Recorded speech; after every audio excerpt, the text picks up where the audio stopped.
Hey, what's up, everybody? Welcome to Colourful Soundz 2. I don't know why I'm so geeked up right now.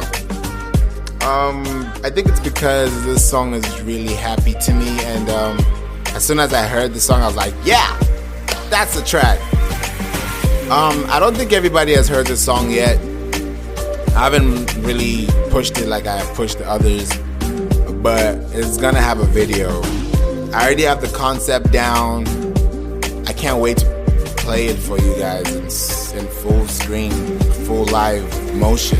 Like, there's a lot of sounds and artists and ideas and creative things I've been working on just because I want to see this grow. And let me explain this song a little bit. Uncomfortable is really talking about how girls are uncomfortable in the club. I've been rejected a couple of times when I was in the club trying to dance up on a girl, and I'm like, hey, what's up? Hey, mama, what you talking about? Let me dance, let me get you a drink, you know, let me be a gentleman tonight. Let me be a right-hand man. Let me do something nice to you. Let me make you feel good. You know, let me actually take care of you. Let me cater to you. Something. Anything. But you still get rejected. Why? Because probably the last guy did something stupid. And that's fine. I do stuff that's stupid too. You do stuff that's stupid too. But I don't think you should be uncomfortable when you're across the room and I'm trying to get to talk to you and you actually do like me or are interested, but you act like you're not. Who is that helping? Me? I don't know, but I'm gonna keep trying. But girls like it when a guy's persistent, and I think I've learned how to be persistent and not be naggy. Like, there's a fine line between those 2 points. So I try my best to do it right. But this song is just talking about how girls should be comfortable with themselves, comfortable in your skin. Girls, just be comfortable. Don't feel rushed. Like, there's so much to enjoy when you're in that space, and you don't want to be thinking about the guy and not dancing. Because I just remembered, just as I was talking, I just remembered about, damn, 2019 is almost over.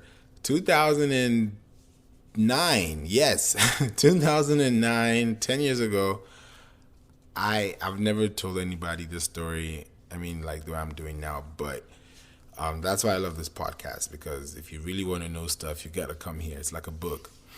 Oh my God, it's so embarrassing. So, 2009, we had this disco type of night in my school. Shout out to Brookhouse School in Nairobi, amazing school.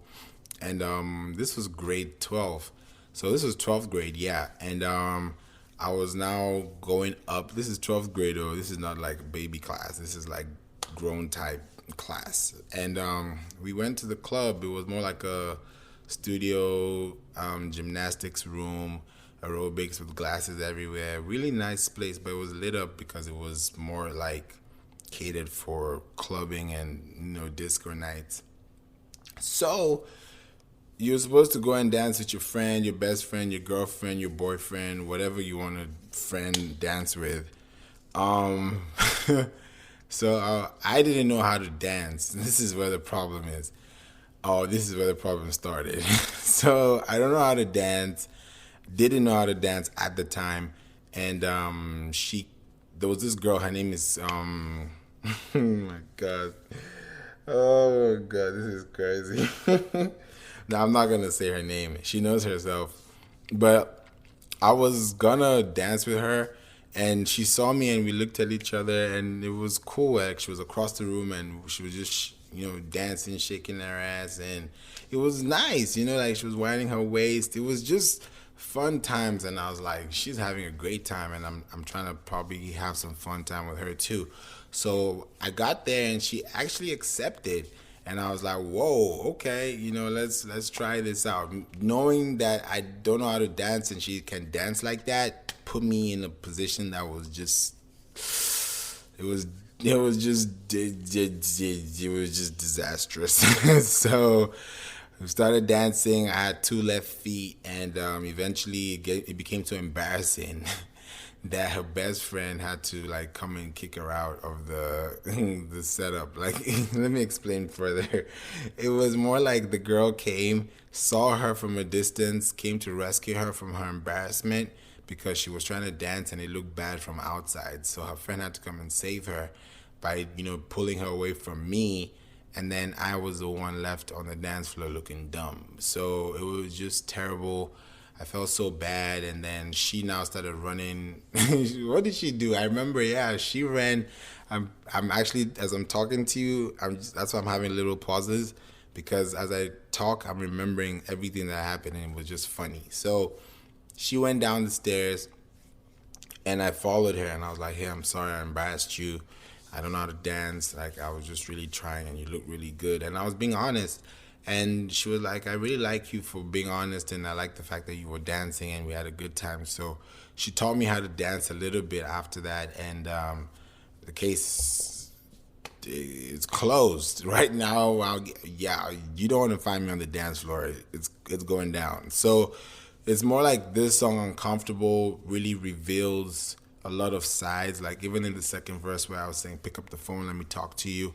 I like communication with girls and even guys, but in terms of like, making a statement known.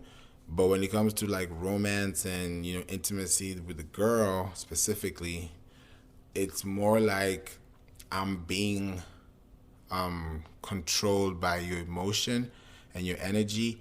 And if you're not giving me what I think I need, then I'm not going to force it, because you're not going to give it to me anyways. And emotionally, if a girl is not there, she's detached from the jump. So I'm not trying to waste your time, and I'm definitely not trying to waste my time. But if it's more like with a guy and I'm, trying to like send a message through to him, I'm going to tell him straight up, yo, this is how I feel, boom, boom, boom.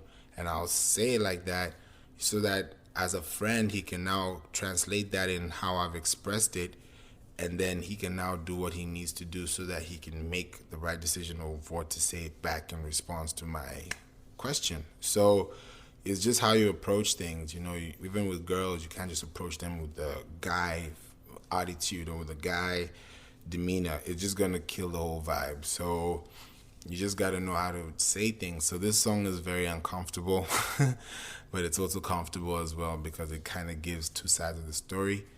And I just love the way it just flows. It just has a smooth vibe to it. Tony, shot